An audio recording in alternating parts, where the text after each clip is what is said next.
제가 학교에서 학생들을 가르칠 때의 일입니다. 교수님들과 함께 긴 회의를 하고 끝난 다음에 저녁 식사를 함께 하는 시간이 있었습니다. 한 10분 정도 됐던 것 같은데요. 대략 그분들이 함께 식사를 나눈 다음에 막 헤어지려는 차에 어느 한 교수님께서 이런 제안을 하셨습니다. 교수님들, 우리 얼마 전에 우리 학생 중에 한 학생이 이 근처 카페에서 아르바이트를 시작했는데 우리 교수님들 함께 가셔서 격려해주면 어떠시겠습니까? 라는 제안을 했습니다. 많은 교수님들이 그러자고 함께 가서 차도 마실 겸 우리 그 학생을 격려하자라는 말을 하고 그 카페로 함께 옮겨갔습니다. 앞에 우리 한 교수님께서 조금 더 먼저 또 그 학생이 있는지도 알아볼 겸 그렇게 먼저 가셨고 또 뒤따라서 다른 교수님들이 함께 가셨습니다. 저 멀리서 이 카페가 보였고 또 안에서 일하고 있는 그 학생의 모습이 보였습니다. 반가운 생각이 들긴 했습니다마는 홀로 그곳에서 일하던 그 학생은 교수님들이 오신다는 이야기를 듣고는 바깥으로 막 뛰어나왔습니다. 저희를 반기는 줄 알았는데 그런 것 같진 않았고 굉장히 당황한 표정이었습니다. 그리고는 말하기를, 교수님, 우리 제가 있는데 안 오셔도 돼요. 그러니까 다른 데 가셔서 커피 드셔요. 라고 그렇게 이야기를 하는 겁니다. 모처럼 그래도 격려를 한다고 갔는데 조금 머쓱해지긴 했지만 알았다고 잘하라고 그렇게 격려를 하고는 밖에서 격려를 하고는 발길을 옮겼습니다. 교수님들께서 이제 나름대로 추론을 만들기 시작했습니다. 연구하는 분들이니까 나름 연구를 시작한 겁니다. 그래서 마감 시간이 얼마 남지 않았다고 그랬죠. 그래서 그랬을까요? 어떤 분이 그런 이야기를 했습니다. 또 어떤 분이 아마 혹시 주인이 오실 때가 돼서 교대할 시간이 돼서 그랬을지도 모르겠습니다. 이런 이야기를 또 하는 분도 있었습니다. 또 어떤 분들은 교수님들이 한꺼번에 오시니까 부끄러워서 그랬을지도 모르겠습니다. 그도 그럴 것 같다고 이야기를 했던 중에 어느 한 교수님께서 이런 이야기를 하셨습니다. 그 학생은 아르바이트 학생이잖아요. 시간만 채우면 되는데 교수님들 다 들어오셔서 차를 주문하면 얼마나 힘들겠습니까? 그러니 오지 말라고 한 것이죠. 이렇게 이야기를 했습니다. 그때 모든 교수님들이 라고 그렇게 감탄을 했습니다.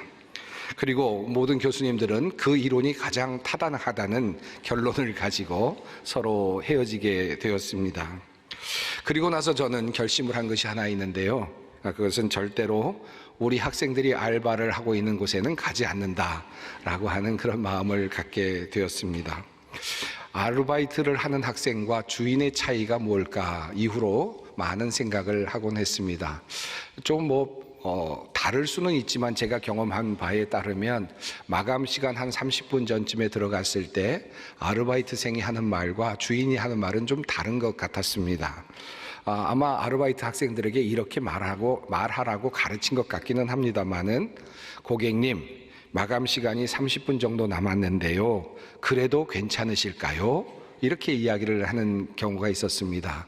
아마 매뉴얼대로 하는 것 같긴 했는데 마치 어떤 느낌으로 들리냐면 들어오지 마십시오. 그냥 가세요. 그런 느낌으로 받아들여지곤 했습니다. 그런데 주인의 경우에는 좀 다르게 이야기를 하곤 했습니다. 고객님, 마감 시간이 한 30분 정도 남기는 했는데요. 그런데 조금 더 계셔도 괜찮습니다. 이렇게 이야기를 하면서 손님들을 그렇게 안내하는 그런 경우들을 종종 보았습니다.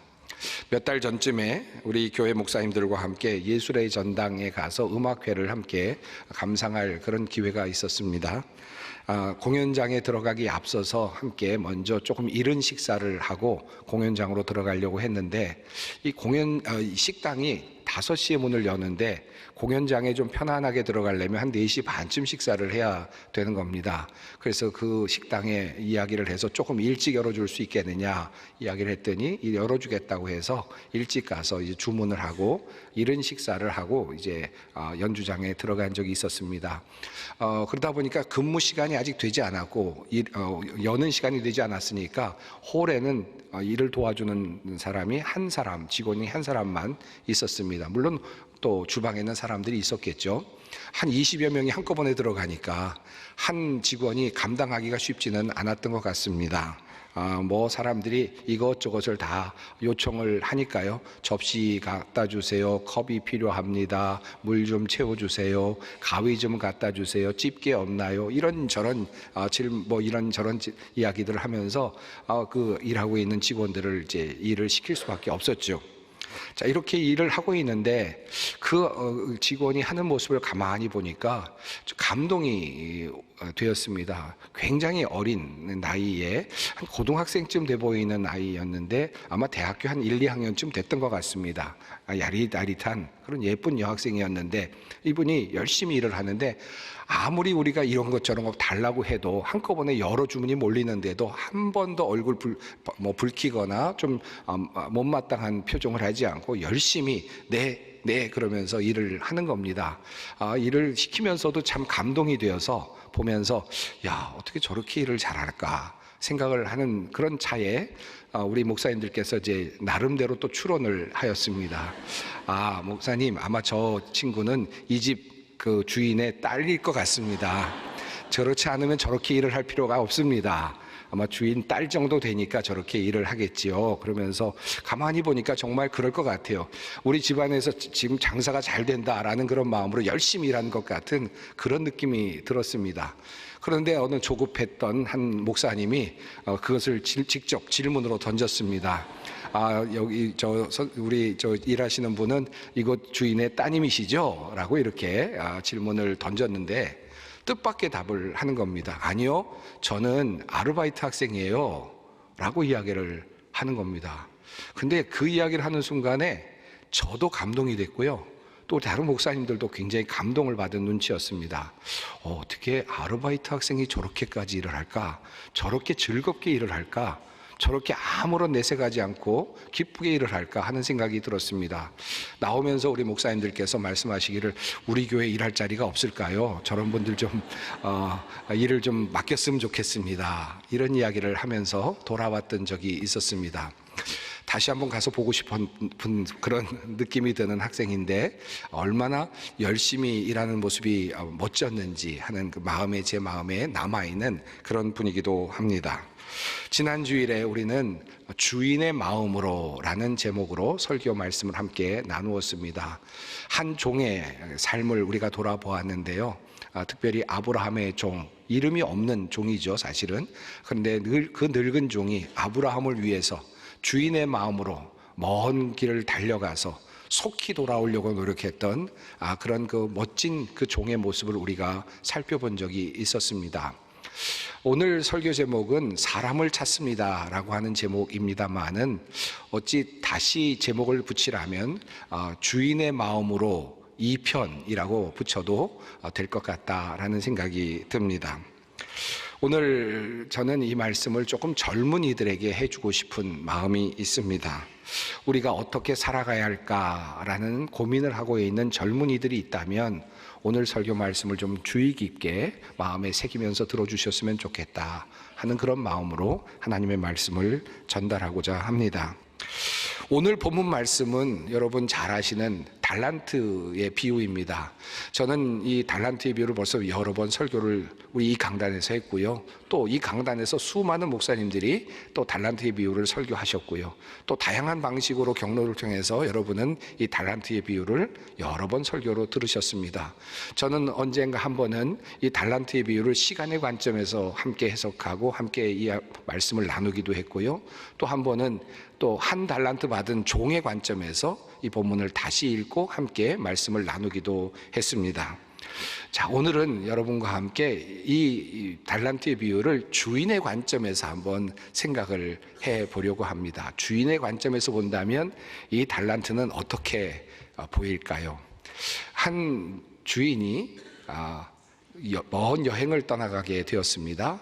그래서 자기가 가지고 있는 그 재산이 있었는데 그 성경에 나온 재산을 그냥 합해서 본다면 8달란트, 8달란트 정도 되는 것 같습니다.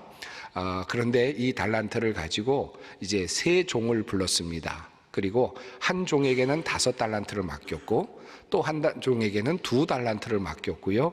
또 한 종에게는 1달란트를 맡겼습니다. 그리고는 먼 길을 떠나가게 됩니다. 주인의 관점에서 한번 생각을 해봅시다.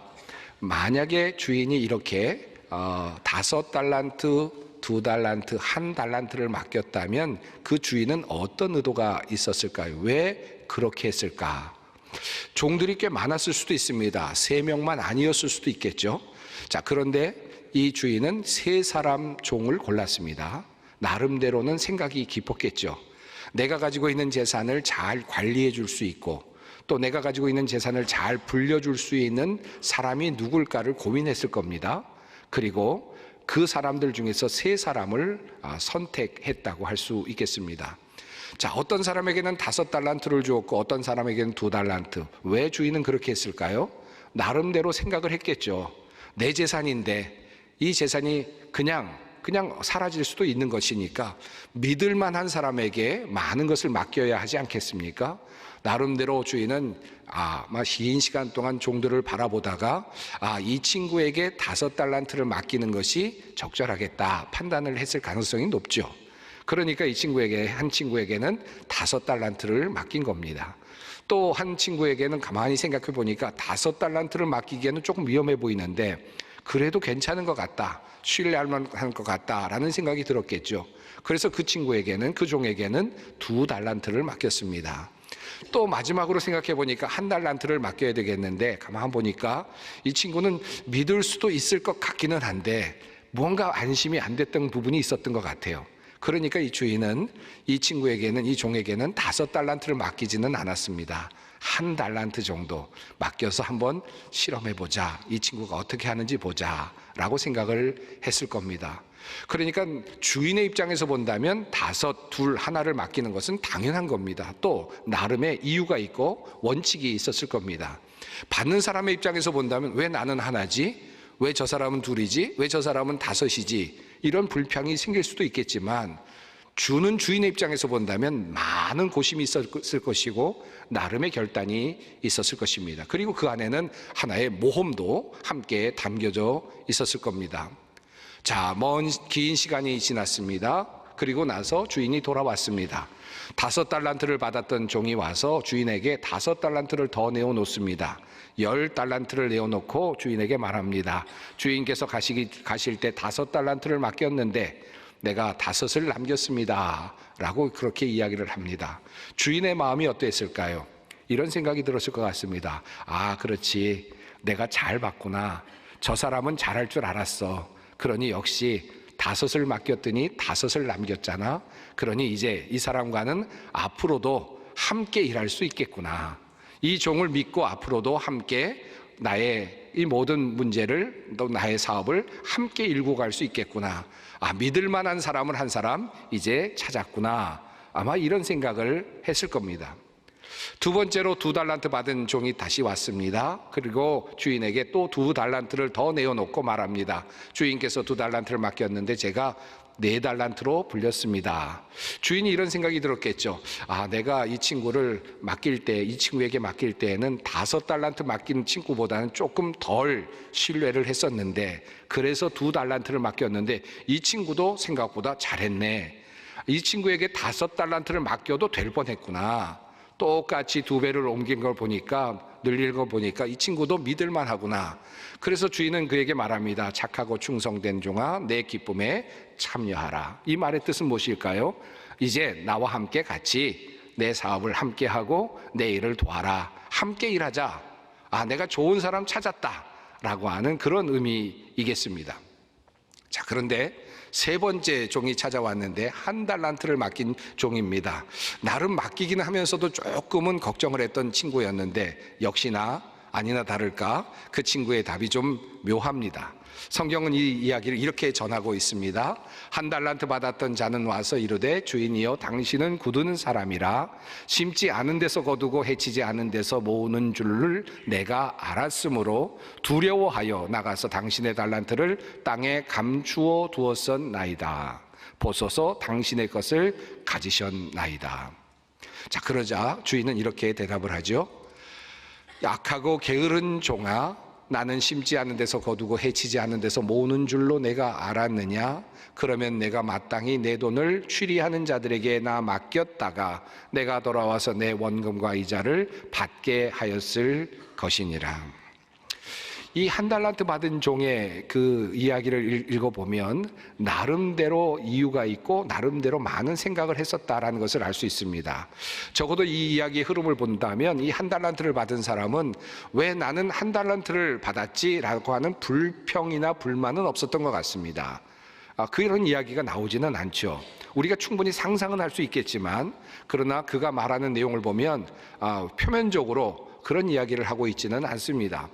그러나 한 가지 사실을 우리가 알 수 있는데 그는 이 주인이 어떤 사람인가에 대해서 상당히 많이 연구했다는 것을 알 수 있습니다.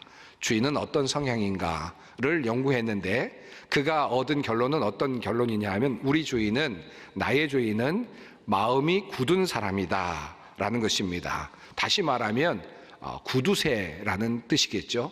돈을 아끼는 사람이고 모으는 사람이다. 그러니까 이 사람은 만약에 내가 돈을 잃어버리게 된다면 아마 크게 화를 낼 그럴 사람이다 라고 하는 생각을 했다는 겁니다. 그래서 돈을 잃어버리면 안 된다라고 하는 두려운 마음이 생겼다는 거죠.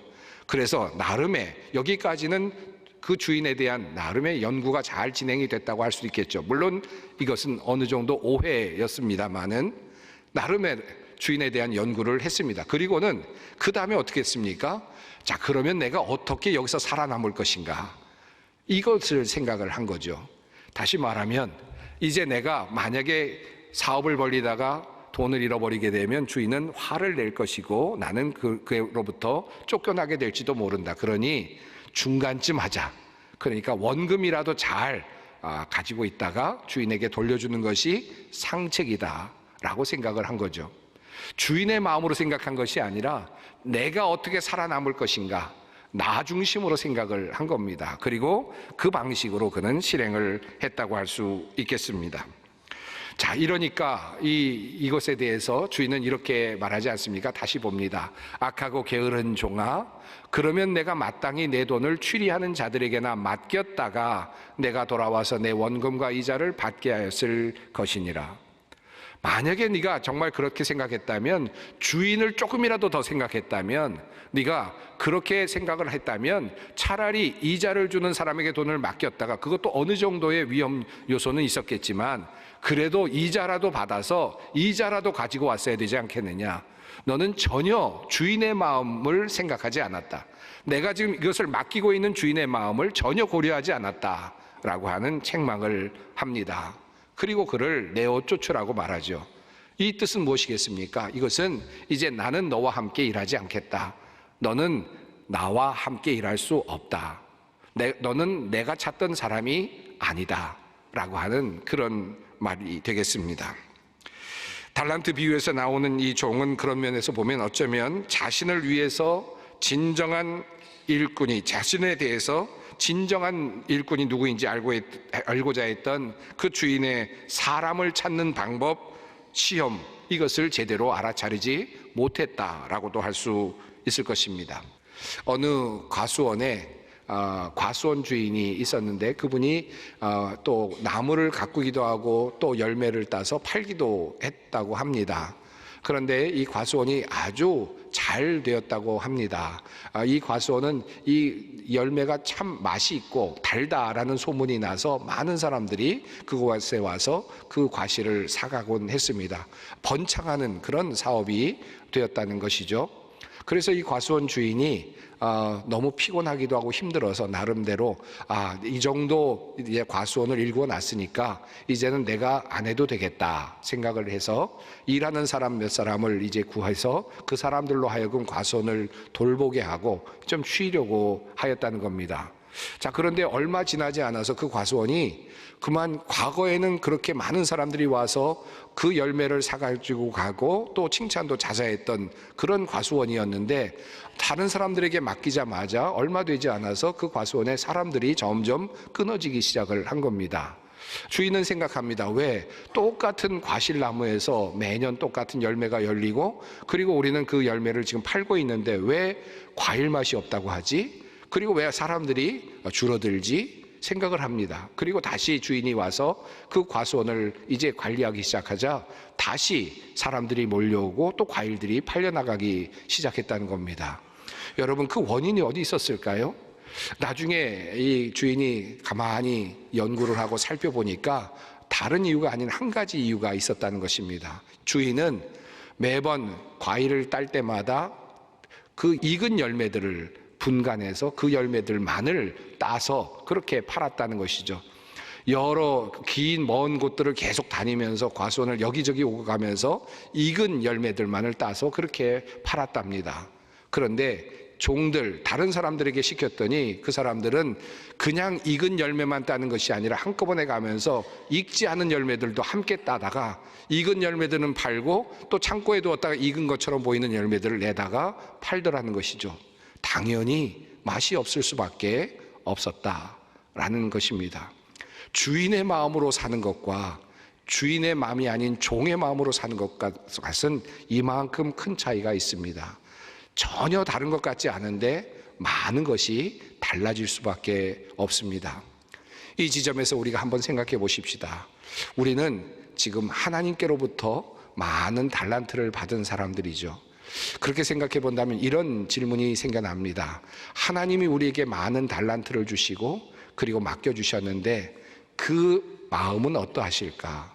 이 관점에서 다시 생각을 해보시죠. 하나님께로부터 받은 이 많은 달란트들, 하나님께서는 이것을 어떻게 쓰기를 원하실까? 주인의 마음으로, 하나님의 마음으로 우리의 달란트를 세워보기를 원하고 계시지 않을까? 하나님께서 나에게 이것을 맡겨주셨는데, 달란트 비유가 원래 그것을 의미하는 것 아닙니까? 하나님께서 우리에게 달란트를 맡겨주셨는데 그 달란트를 어떻게 활용할 것인가? 그런데 그 태도가 중요하다는 말씀입니다. 하나님의 마음, 하나님의 마음으로 어떻게 하면 좋을까? 이 교회를 어떻게 보살펴야 될까? 그리고 우리 가정을 어떻게 보살펴야 될까? 그리고 우리의 사업체를 어떻게 만들어 가야 될까? 하나님의 마음으로. 하나님이라면 어떤 마음을 갖고 계실까? 나에게 이것을 주셨을 때 주인은 어떤 마음이었을까? 그것을 생각해 보는 것입니다. 이것이 바로 오늘 우리가 물어야 할 질문이라 생각합니다. 많은 사람들이 지금도 또 기업가들이나 많은 여러 곳에서 사람이 없다고 아우성입니다. 사람이 많이 보이고 있고 걸어 다니는데 찾는 사람이 없다라고 그렇게 애타게 찾는 분들이 많이 있습니다. 그리고 하나님도 또 열심히 사람들을 찾고 계십니다. 사람이 없다, 사람이 없다 라고 그렇게 찾고 계시는 마음이 느껴집니다. 주님도 지금 우리를 찾고 계십니다. 그 주인의 마음을 후련하게 하는, 주님의 마음을 기쁘시게 하는 참된 종, 하나님의 종들이 되기를 바랍니다.